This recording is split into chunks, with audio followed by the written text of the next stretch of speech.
Вот эти первые две бочки, они сразу вылетели, понял?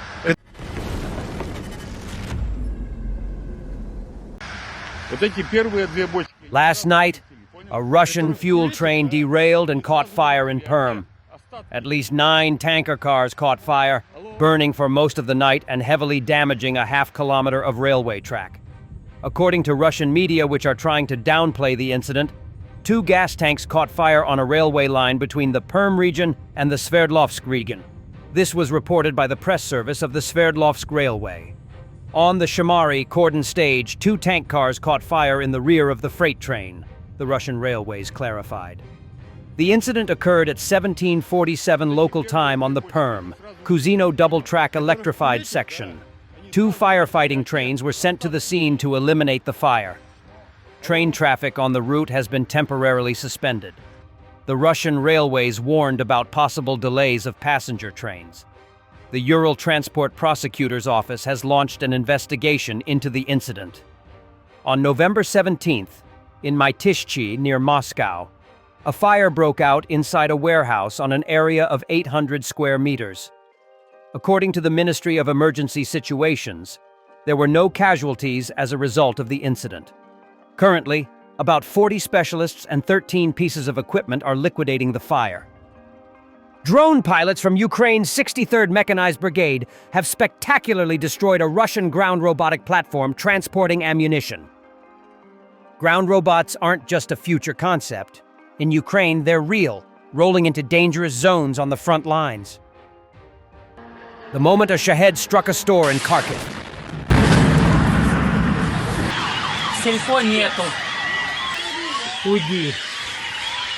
Putin sees the end of the war as a threat to his own power, writes the Wall Street Journal.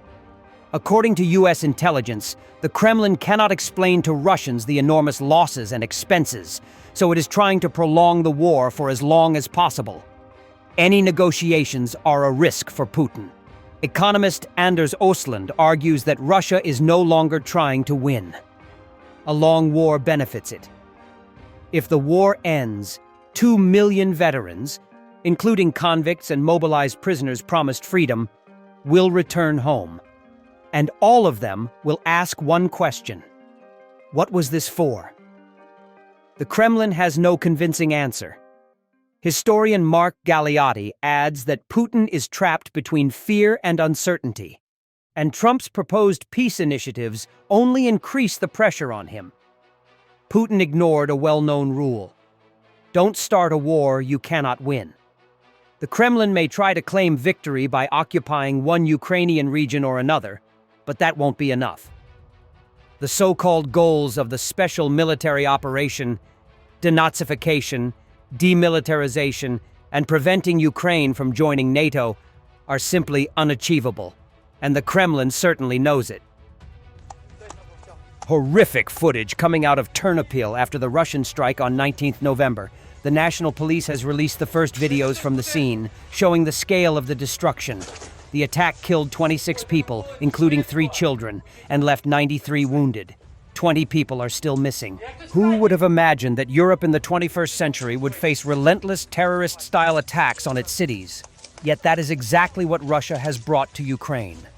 Day after day, missiles and drones slam into residential districts, power stations, hospitals, and apartment blocks, turning peaceful urban life into a front line.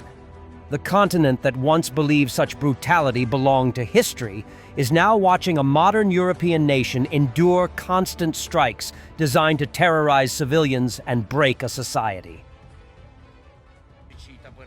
Ukrainian F-16 fighter jets have performed over 300 successful strikes against Russian invaders' ground positions. The Ukrainian Air Force Command reported this. The military noted that the first F-16s appeared in Ukraine's skies in August 2024, thanks to military assistance from partner countries. The Air Force noted that, in addition to air defense missions, these fighter jets are also used to provide air support for Ukrainian ground forces. F-16 pilots have struck more than 300 ground targets, destroying hundreds of pieces of enemy equipment, command posts, UAV control centers, ammunition depots, and the enemy's logistics, the command reported. Ukrainian pilots flying F-16s, as well as ground aviation personnel, work every day under extremely difficult conditions. To strike enemy ground targets, these fighters use American lightweight, high-precision GBU-39/B, small-diameter bombs, weighing 130 kilograms, with a maximum range of up to 110 kilometers when released from high altitude. In addition, heavier bombs equipped with JDAMER, extended range kits, are used. These kits convert conventional bombs into guided munitions that are directed via GPS and inertial navigation, while fold-out wings extend their range. Ukrainian F-16 fighter jets have also intercepted over 1,300 Russian missiles and drones during their time in service, weapons the enemy used to attack cities and infrastructure. Aviation personnel are implementing their own innovative approaches to conducting air and air defense combat. In October, the United States stated that the F-16 fighter jets provided to Ukraine as part of military aid account for about 80% of all combat sorties conducted by Ukrainian aviation. The Ukrainian Air Force called the acquisition of F-16 fighter jets a historic moment for the country and a significant breakthrough in strengthening its aviation capabilities. For the first time in Ukraine, critical infrastructure enterprises will be able to join the National Air Defense System. The decision was made on the instructions of the Supreme Commander-in-Chief's headquarters, Defense Minister Denis Shmyhal stated. The Cabinet of Ministers approved an experimental procedure allowing enterprises to participate in forming air defense groups under military command. Operators of critical infrastructure, including energy, transport, and telecommunications companies, water utilities, and other strategically important facilities, are the primary participants invited to join. Other organizations with suitable resources that meet security requirements may also participate. Air defense groups created on the basis of such enterprises will operate strictly under military command within the Air Force's unified control system. Enterprises will be able to purchase or receive air defense equipment in coordination with the military command or through procedures approved by the Ministry of Defense. The groups will consist of vetted employees who have passed the required screening, including by the Security Service of Ukraine. EU Foreign Policy Chief Callas is asked, "Do you believe that only Donald Trump can end this war?" Do you believe that only Donald Trump can end this war? No, in order to end this war, you need the Ukrainians and the Europeans also to agree to those plans. So, of course, Putin could end this war immediately if he just stopped bombing civilians and killing the people.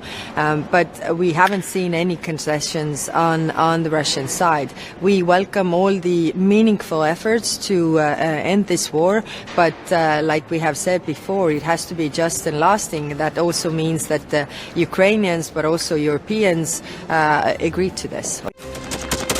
Thanks for watching, and don't forget to subscribe. Also, if you want to support Warthog Defense, please become our member and get early access to new videos, exclusive members-only videos, and become administrator in comment section. The membership link is in the description. Every day. We had a guy last week, it's 6 rescues in 6 days. He's doing the job every day.